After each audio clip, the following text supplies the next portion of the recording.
நீங்கள் பார்த்து ரசித்துக் கொண்டிருப்பது உங்கள் ஜித் தொலைக்காட்சி.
அமிர்தம் என்னும் 8 கலசத்தை வைத்து தவமிருந்த மகிமையினாலே 21 நாள் அரை மண்டலங்கள் 48 நாள் ஒரு மண்டலங்கள் தவமிருந்த காரணத்தால் அது 48ஆம் நாளையிலே நல்ல வெள்ளிக்கிழமை அன்று 8 கலசத்தில் அட்ட காரியர்களாகவே அவதாரம் செய்தார்கள்.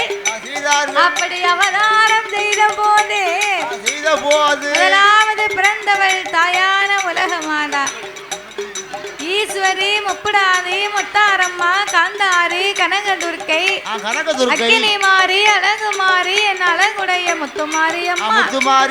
இவை 8 பேரும் பிறந்த உடனே தாய வீரப்பல்லா விரிசடையா, உனக்கு வீரப்பல்லா விரிசடையா, விரிச்சாடும் தல முடியா,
பராசக்தி, முப்புடாதி, முத்தாரம்மா, காந்தாரி, கனகதுர்க்கை, இவள் அக்கா தங்கையர்கள் 8 பேர்களும் என் அம்மா வந்து பிறந்த உடனே அவ இருக்கக்கூடிய அழக பாட்டியோ அப்பா, பெண்ணுக்கு பெண்ணழகி, பேடை கொண்ட மயிலழகி, கண்ணுக்கு கண்ணழகி, காது மூக்கு வடிவழகி, பெண்ணுக்கான பெண்ணழகி, அவ பேடையின் மயிலழகி, அவ கண்ணுக்கு கண்ணழகி, காது மூக்கு வடிவழகி, மூக்கழகா மொழியழகா, மூக்கழகா மொழியழகா, முகத்தினோட திருவழகா,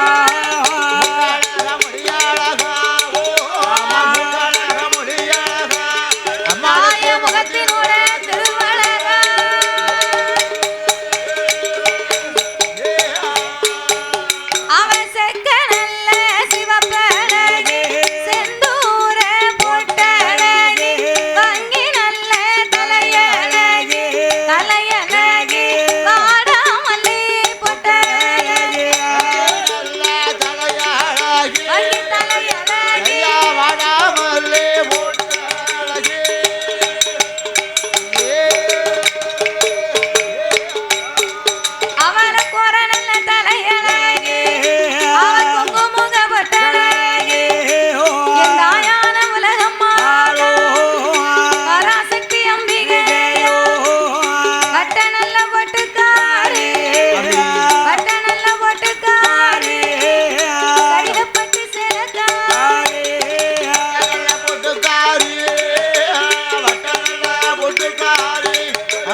மயிலழகி கண்ணுக்கு கண்ணழகி காது மூக்கு வடிவழகி அவ மூக்கழகும் மொழியழகும் முகத்திண்டு வழங்கும் திருவழகும் செக்க சிவப்பழகும் செந்தூர பொட்டழகும் பொட்டழகும் வங்கி தலையழகும் வாடாமல்லி நிறமழகும் அடேங்கப்பா இந்த மாறி காளி உப்படாதி உலக மாதா 8 பேரும் பிறந்தா பாத்தியா ஒருத்திய பார்த்தா ஒருத்திய பார்க்க வேண்டாம் ஆரிய பார்த்தா காளிய பார்க்க வேண்டாம் காளிய பார்த்தா முத்துமாரிய பார்க்க வேண்டாம் உலக மாதாவை பார்த்தா பராசக்தியை பார்க்க வேண்டாம் ஒரே அடையில பொறிச்ச கோழி குஞ்சு மாதிரி ஒண்ணு போல அக்கா தங்க 8 பேரும் அழகோடு இருக்கிறார்கள் அப்ப இவ 8 பேரும் பிறந்தவுடனே நாகராஜனுக்கும் நாகக்கண்ணிக்கும் மனசிலே மட்டில்லாத மகிழ்ச்சி ஒரு குழந்தைக்காக தவம் இருந்த நாமளுக்கு இறைவன் சிவபெருமான் 8 பிள்ளையை வரமாக கொடுத்திருக்கிறாரு. 8 பிள்ளை நமக்கு வரமா கொடுத்திருக்காரு ஐயா அப்படின்னு ஆனந்த சந்தோஷப்பட்டு காளியர்கள் 8 பேர்களின் அழகை கண்டார். நம்ம இருப்பதோ நாக வடிவம், பாம்பின் வடிவம், பிள்ளைகள் இருப்பதோ தெய்வத்தினுடைய அம்சம். இப்பேற்பட்ட பிள்ளைகளுக்கு எந்த விதமான குறையும் இல்லாமல் இன்பமயமாகவே வளர்க்க வேண்டும் என்று நம்ம பிள்ளையை பெற்றா மட்டும் போதுமா? பிள்ளைக்கு வந்து எந்த குறையும் இல்லாம ஈ கடிக்காம எறும்பு கடிக்காம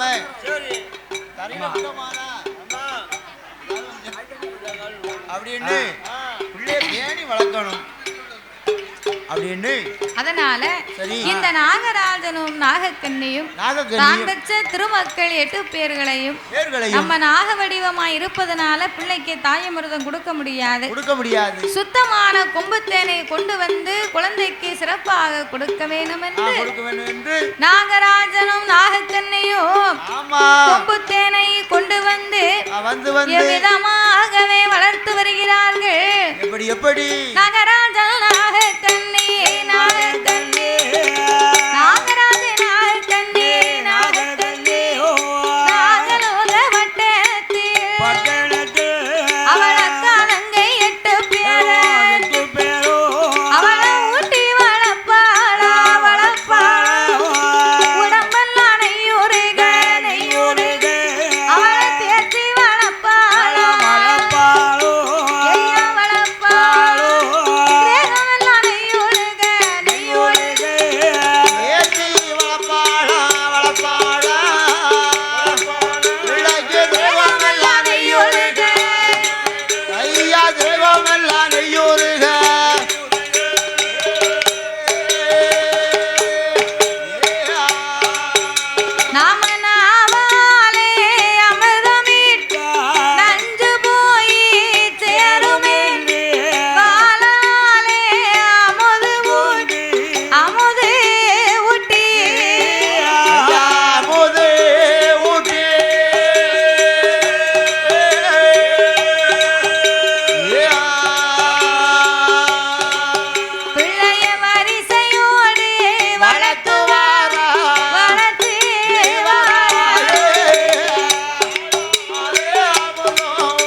தண்டைக்கால் நோகும் என்று பூமியிலே விட்டோமானால் பொற்பாதம் நோகும் என்று தோளிலே தொட்டில் கட்டி தொடையிலே நடைபெறத்தி அழகா நடைபெறத்தி மார்போடு தொட்டில் கட்டி மடியிலே நடைபெறத்தி நடைபெறத்தி சீரோடும் சிறப்போடும் ரொம்ப செல்வமாக வளர்த்து வருகிறார்கள். அழகா பிள்ளையை வளர்த்து வருகிறார்கள். பிள்ளைகளை வளர்த்து வரக்கூடிய நேரம் அந்த நேரம் கைலாச மலையிலே சக்தி உமையவள் பார்வதா தேவியானவள் ஆனவள். அப்பந்தான் பார்வதி மனசுல நினைக்கா, பார்வதி மனசுல என்ன நினைக்கா?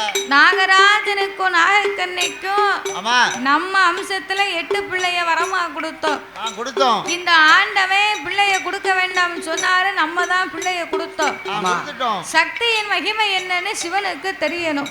தெரிய வைக்க வேண்டும். அதுக்கு சிவனிடத்துல ஏதாவது நாம ஆமா இவர் மனசுல என்ன இருக்கு 8 பேரையும் பத்தி நம்ம பிறப்பின் பெருமையை சொல்ல வேண்டும் என்று அப்படி என்று கையிலே ஓடி வந்த பார்வதி சிவபெருமானை அழைத்தார். ஆண்டவா பரம்பொருளே, என்ன பார்வதி? ஈசா இறைவா, உலகமெல்லாம் படி இழந்து நீங்க இந்த உலகத்துக்கு வரும்போது இதுவரைக்கும் என்னை போல அழகு பெண்ணை நீங்க வேற எங்கேயாவது பார்த்திருக்கீங்களா?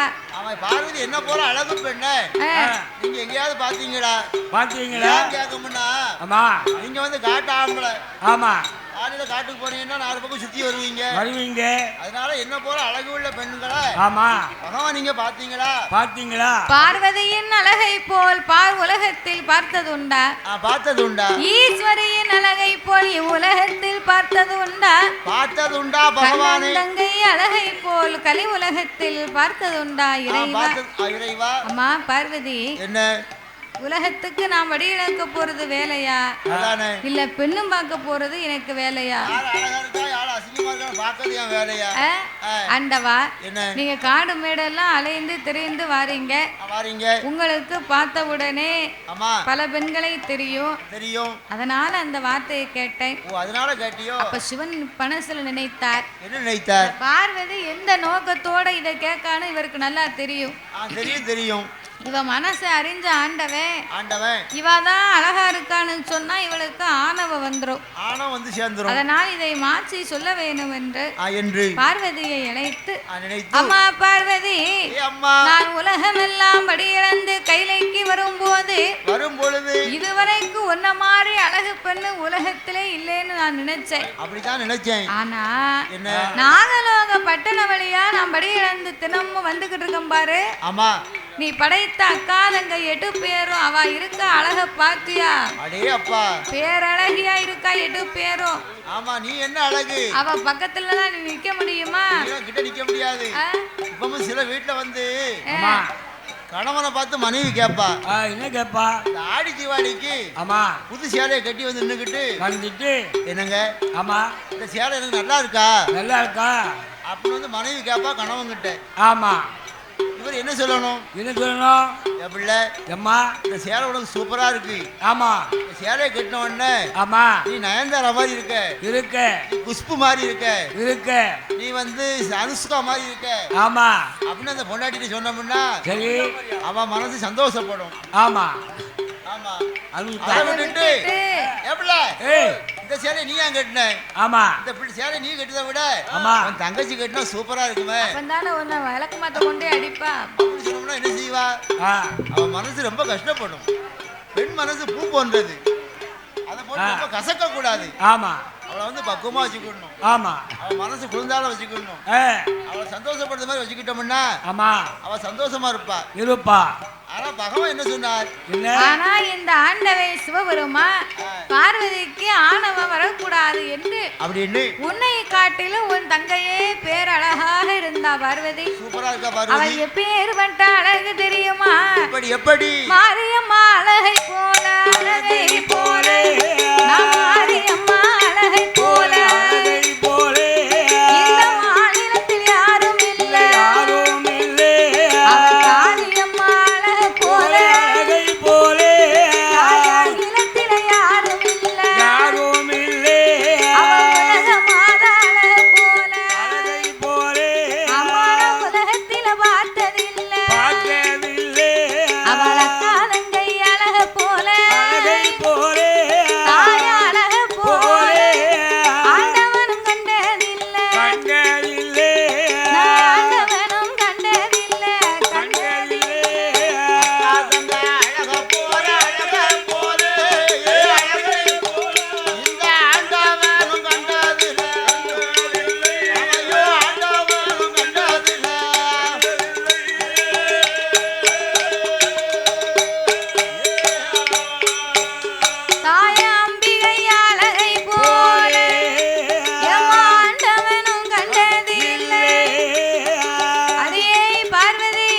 பார்வதி மாரி அழகை போல் மாநிலத்தில் யாரும் இல்லை யாரும் இல்லை காளி அழகை போல் கலி உலகத்தில் யாரும் இல்லை யாரும் இல்லை ஈஸ்வரியா அழக மாதிரி இந்த உலகத்துல நான் ஆண்டவன் பார்க்கல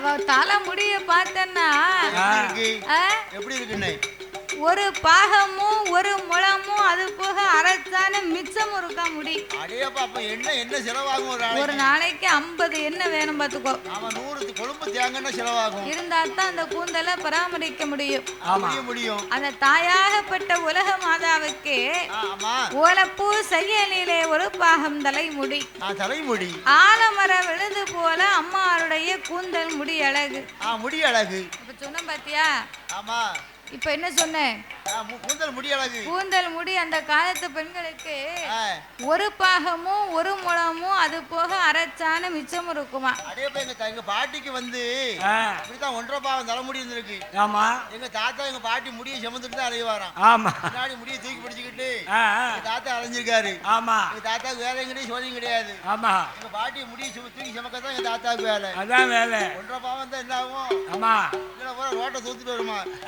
அதனால எங்க தாத்தா பின்னாடி முடி தூக்கிட்டு வருவாரா எங்க பாட்டி முடிய அந்த அளவுக்கு வளர்ந்திருக்கு ஆனா இப்ப ஏன் பொண்டாட்டிக்கு இப்ப அப்படியா இருக்கு அரை அடி கூட வளரல இப்ப ஓடி வளர்ந்திருக்கு ஒரு சான முடி முடி அதையும் தேய்ச்சி கழுவதுக்கு 2 சீயக்காய் பொடி அப்பவும் அந்த கூந்தல் முடி காத்தாடியில காய மாட்டோமுங்க எங்க காயுது எங்க காயுதா தெருவுல பூரா உட்கார்ந்து ஊர் புறணி பேசினா தான் முடி காயும் அடியே ரோட்டுக்கு வந்துட்டாலோ அவ்வளவு நேரம் ஆகும் பாத்துக்கோ சரிதானே ரோட்டுக்கு வந்து அடுத்த வீட்டுக்காரிய பூரா இல்லாது பொல்லாத பேசி சிலுக்குவாளிய வச்சு சிக்க இழுத்து 1 மணி நேரம் 2 மணி நேரம் பேசிக்கிட்டு வந்தாதான்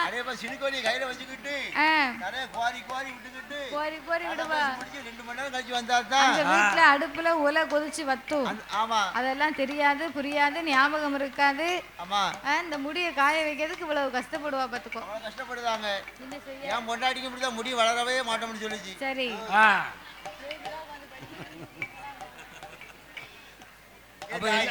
என்ன பண்ண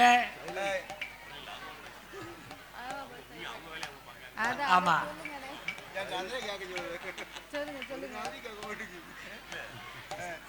என் பொண்டாட்டிக்கு இப்படிதான் முடி வளர மாட்டோம்னு சொல்லிச்சு ஆமா நம்ம பொண்டாட்டி 1 பாகம் முடிய வளர்த்துறணும்னு நான் என்ன செஞ்சேன் தெரியுமா ஆமா என்னப்பா செஞ்ச முதல்ல ஹெட் அண்ட் ஷோல்டர் ஷாம்பு வாங்கி கொடுத்தேன் ஆமா ஷாம்பு போட்டா நம்ம பொண்டாட்டி 1 பாகம் முடி வளர்ந்துரும் ஆமா அப்படின்னு 1 வருஷம் வாங்கி கொடுத்தேன் சரி ஒரு இம்மி கூட வளரல சரி இந்த ஷாம்பு வேண்டாம் ஆமா சன்சில்க் ஷாம்பு வாங்குவோம் அப்படின்னு சன்சில்க் ஷாம்பு 1 வருஷம் வாங்கி கொடுத்தேன் சரி கொடுக்க பொண்டாட்டி தலைக்கு போட்டா வளர்ந்துதா அப்பவும் முடி வளரல அதுக்கப்புறம் நான் விடல ஆமா சிக்ஸ் ஷாம்பு வாங்கி கொடுத்தேன் சரி அதையும் 1 வருஷம் என் பொண்டாட்டி தலையில போட்டு குளிச்சா அப்பமாவது வளர்ந்துதா அப்பவும் முடி வளரல ஆமா அப்பதான் நான் ஒரு முடிவுக்கு வந்தேன் என்ன முடிவு இனிமே இவளுக்கு எந்த ஷாம்பு போட்டாலும் முடி வளராது ஆமா அப்படி என்ன செஞ்சேன் தெரியுமா சலூன் கடையில கூட்டு போய் ஆமா என் பொண்டாட்டி கிராப் ஓட்டி விட்டேன்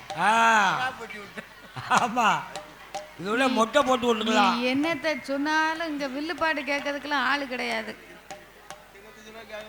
ஆமா அவ கேட்கவும் மாட்டாவோ சிரிக்கவும் மாட்டாவோ பானிபூரிய வாங்குவாவோ அவ்வாட்டுக்கு சாப்பிடுவாவோ நான் சொன்ன ஒரு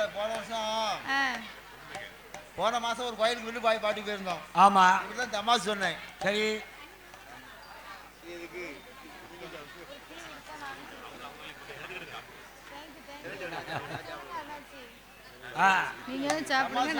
சிரிக்கல ஆமா உடனே நான் கேட்டேன் என்னப்பா வாய் விட்டு நான் ஜோக்கு சொன்ன நீங்க சிரிக்க மாட்டேங்கிய ஆமா வாய் விட்டு சிரிச்சா நோய் விட்டு போகும் நல்ல சிரிங்க அப்படின்னு சரி உடனே ஒரு ஆள் ஓடி வந்தாரு அண்ணாச்சி நீங்க தென்காசி பெரிய ஆஸ்பத்திரிக்கு வந்துட்டு போங்க அப்படின்னாரு ஏன் தம்பி அங்க ஏகப்பட்ட ஆள் நோயில கிடக்காங்க ஆமா அங்க வந்து சிரிக்க சொல்லுங்க அவங்க போற நோய் பறந்து போட்டோம் ஆமா அப்படின்னாரு நீங்க வந்து வாய் விட்டு சிரிங்க ஆமா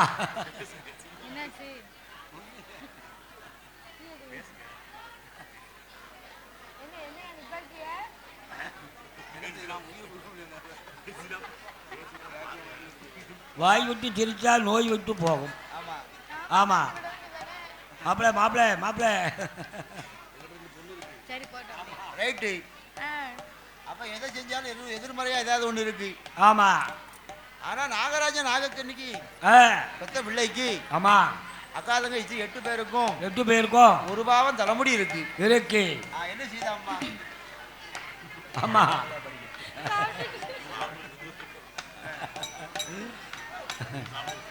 உண்மையான முடி ஒரு பாகம் இருக்கு. அம்மா உலக மாதாவுக்கு. அப்படியா? ஆமா. அவன் ஒரு பாகம் முடி என்ன செய்யறானே? அதான் என்ன செய்யணும்? அப்படியே சுத்தி அப்புறம் போட்டுனா பையன் அது மாதிரி போட்டு இல்லையா பட்டுக்கொண்ட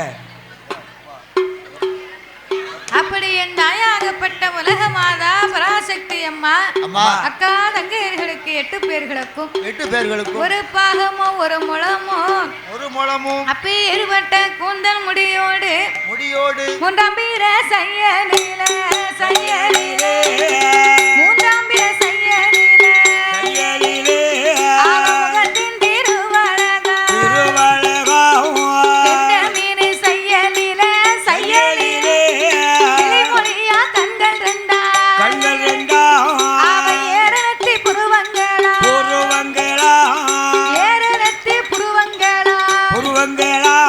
அவ எழுத்தாணி மூக்கழகா பூவிலம்பு செய்யலிலே புரிய நாசிகளா அவனுக்கு புரிய நாசிகளா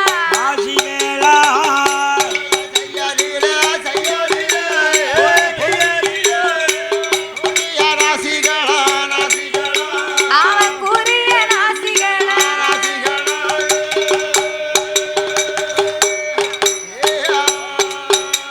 அவன் கோவை பாலோ செய்யலிலே கோமதியா உடனே அரைத்து மெல்ல வலித்தனை அருமை மகா கண்ணொரு கமுகங்கூலை சாய்ந்தது போ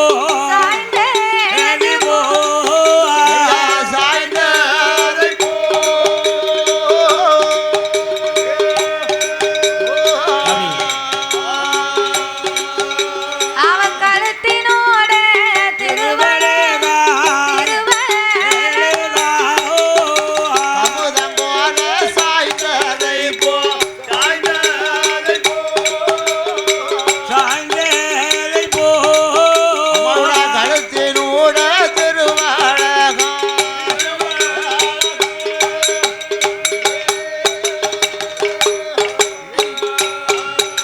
அவன் பொக்கி சங்கம் விரித்ததை பொசத்தினோட திருவழகா கட்டிராம கரும்பு போலே கனகமணி கைகள் ரெண்டோ அதிலே அவருக்கா செய்யலே அவ இந்தோ நல்ல விரலழகா அவ பயத்தனத்து செய்யலே அவ 10 நல்ல விரலழகா அது பத்திரங்கள் பாதித்ததை வாய்ந்தவத்து நகமல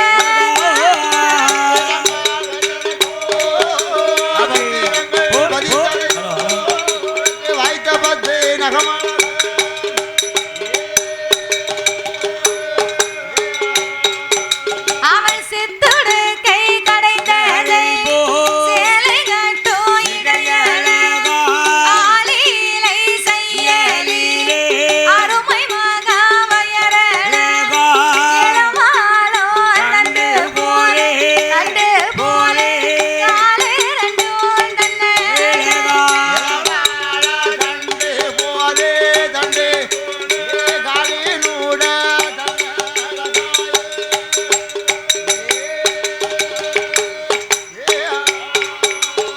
பாம்பினோட படம் போல பாதத்தோட திருவழகா கட்டிலுக்கா கடைந்தது போல் கரண்டுக்கா தன்னழகா ஆலிலை செய்யலில் அருமை மகள் வயரழகு சித்துடுக்கை கடைந்ததை போல் சேலை கட்டும் இடையழகும் இளம்வாளம் தண்டு போல் கால் ரெண்டும் தன்னழகு பாம்பின் படத்தை போலவே பாதத்தின் திருவழகு ஒரு பெண்ணாகப்பட்டவள் எப்படி அழகோடு இருக்கணும் அப்படின்னு கேட்டா அம்மாளை பார்த்தா சொல்லலாமா வந்து பெண்களுக்கு வந்து 32 லட்சணம்னு சொல்லுவாங்க. 32 அழகு. ஆமா. 32 அழகுனா என்ன அழகு? என்ன அழகு? கண்ணழகு, மூக்கழகு, காதழகு, உடையழகு, நடையழகு, இடையழகு, சடை அழகு. சடை அழகு. ஆமா. இப்படி 32 அழகுன்னு சொல்லுவாங்க. ஆமா. 32 அழகு இருந்தாலும் 32 பல்லு வரிசையும் நல்லா இருக்கணும். ஆமா. முதல்ல வந்து பெண்ணுக்கு எது அழகு? எது அழகு? பெண்ணுக்கு வந்து பல்லு தான் அழகு. பல்லு அழகு. ஆமா. பல்லு வரிசையா இருந்துச்சுன்னா ஆமா அந்த பெண்கள் முகத்தை பார்க்க அழகா இருக்கும். இருக்கும். பேசினாலும் அழகா இருக்கும், சிரிச்சாலும் அழகா இருக்கும். ஆமா. ஆமா. பல்ல கடிச்சு முறைச்சாலும் அழகா இருக்கும். அழகா இருக்கும். பல்லு சரியா இருந்துச்சுன்னா முகத்தை பார்க்கும்போது அழகா இருக்கும்.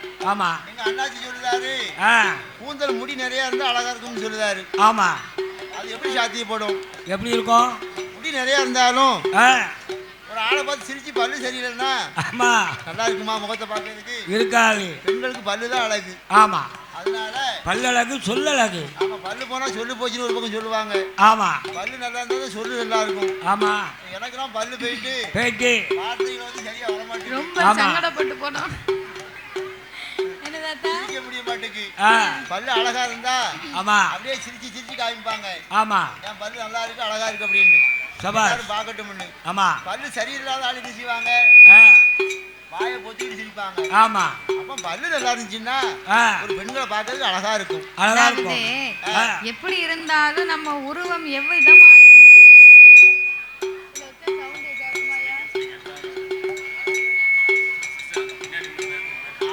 இருந்தாலும் இறைவன் கொடுத்த அழகு இருக்கும்.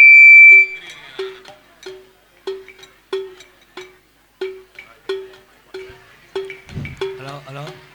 இறைவன் படைத்த இயற்கை அழகு யாருக்கா இருந்தாலும் தன்னை தாழ்த்தி நினைக்க கூடாது. ஆமா. தனக்கு நம்ம அழகு அப்படிங்கறத புரிஞ்சுக்கிறணும், அதை நினைக்கணும். அப்படி நினைக்கணும். மற்றவர்களோட நம்மளை வந்து ஒப்பிட்டு பார்க்க கூடாது. ஒவ்வொருவருக்கும் ஒவ்வொரு அழகு இருக்கு, ஒவ்வொரு திறமை இருக்கு. நினைக்காட்டாலும் என் பொண்டாட்டிலாம் அடிக்கடி என்ன பேசுதா? எப்படி பேசுதா? கீழே விட்டு கிட்டன பாத்தீங்களா? கீழே விட்டு கிட்டன என்ன? கீழே விட்டு கிட்டன என்ன? பல்லு எவ்வளவு அழகா இருக்கு. சரி. மேல விட்டு சுந்தர அண்ணாச்சி இருக்காரு பாத்தீங்களா? அவருக்கு பல்லு எப்படி இருக்கு? எப்படி அரிசியா இருக்கு. உங்களுக்கும் பல்லு இருக்கு. மாட்டு பல்லு மாதிரி இருக்கு அப்படிங்க. ஆமா. வருத்தமா தானே இருக்கு. வருத்தமா இருக்கு. வருத்தப்படக்கூடாது, அதை சரி பண்ணிடணும். சரி பண்ணணுமோ? பிறகு இப்பவும் ஒண்ணும் கெட்டு போகல. நீ பல்ல பத்தியே பேச பாத்தியா? ஏன் செலவுல உனக்கு பல்ல சரி பண்ணிடுவோம். என்ன சரி பண்ண தான் போறேன். ஆமா.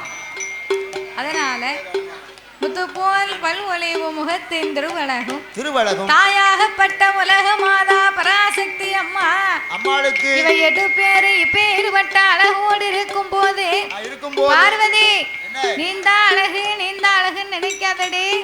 பார்வதி தன்னை வச்சுக்குமா தவட்டு குளக்கட்ட, ஊரை வச்சுக்குமா ஊச குளக்கட்ட. ஆச்சுன்னா 2 உதவாது. ஆமா. அதனால நீந்தா அழகுன்னு நினைக்காதடி. ஆமா அப்படின்னு சொன்ன உடனே சரி அப்படின்னு சொன்ன உடனே அப்ப பார்வதி யோசனை செய்து பார்த்தாள். நம்ம என்ன ஆச்சு, நம்மள மாதிரி அழகு பெண்ண பார்த்தீங்களான்னு கேட்டதுக்கு ஆண்டவன் உன்னை விட உன் தங்கச்சி தான் அப்படின்னு உயர்வா பேசுறாரு. நாளை பின்ன இவ வளர்ந்து வாலிபமாக்கி வந்தான்னு சொன்னா அவ இதுல இருந்து இன்னும் 2 மடங்கு அழகோடு இருப்பா. அதனால் இனி இவ 8 பேரையுமே ஆண்டவன் பார்க்க கூடாது. அதுக்கு தோழி பெண்களா கேட்டு கையில கொண்டு வர வேணும் என்று இறைவா நீங்க சொன்னதெல்லாம் ஒரு பக்கம் இருக்கட்டும், இருந்தாலும் பேசி முடித்து நீங்க பூலகத்துக்கு போயிட்டீங்கன்னா நான் பார்வதி. அதனால அம்மா பார்வதி நான் படி இழக்க போனா நீ கையிலே தனியாக இருப்பதற்கு என்ன காரணம்? இறைவா என்னோடு இருந்து விளையாடுவதற்கு யாரும் கிடையாது, அமர்ந்து விளையாடுவதற்கும் யாரும் கிடையாது. அதனால நீ தான் என்னோடு இருந்து விளையாடுவதற்கு கண்டிப்பாக 8 நாளைக்குள்ள எனக்கு 8 தோழி பெண்கள் வேணும். 7 தோழி பெண்கள் வேண்டும். தோழி பெண்கள் எனக்கு எப்படி வேணும் தெரியுமா? கைபிடிக்க தோழி வேணும், கைபிடிக்க தோழி வேணும், கைபிடிக்க தோழி வேணும், தோழி வேணும், தோழி வேணும், கால் பிடிக்க தோழி வேணும், தோழி வேணும், ஐயா கால் பிடிக்க தோழி வேணும், தோழி வேணும், தோழி வேணும், கைபிடிக்க தோழி வேணும், கைபிடிக்க ஐயா கைபிடிக்க தோழி வேணும், தோழி வேணும், தோழி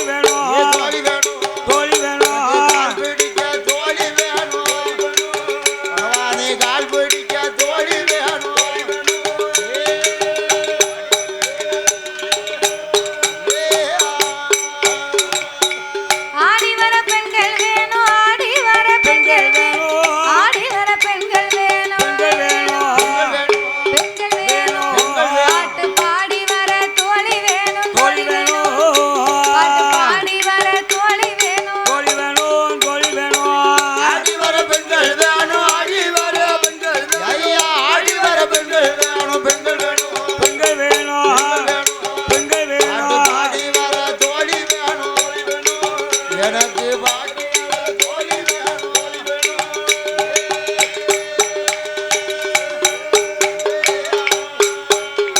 அப்ப பார்வதியும் சொன்ன போது அப்ப ஆண்டவன் தான் பரமசிவோ அடியேடியம்மா பார்வதி அடியேடியம்மா பார்வதி தாயே என்னுடைய வார்த்தை கேளு அடியம்மா பார்வதியே அடியே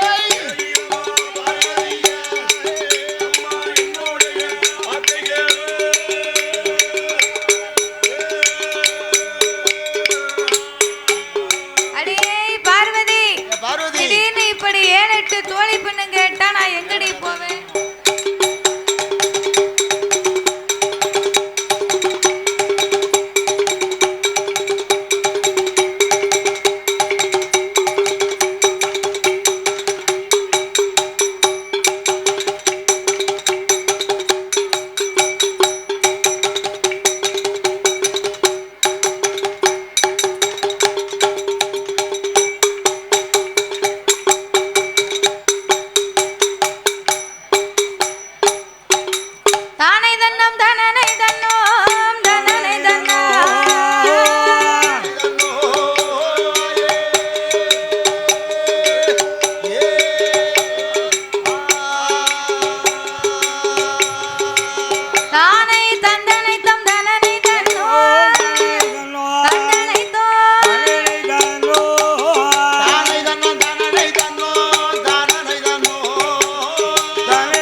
ஆலயத்துக்கு வரும்போது அழைக்கிறார்கள்.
ஹலோ தேசம்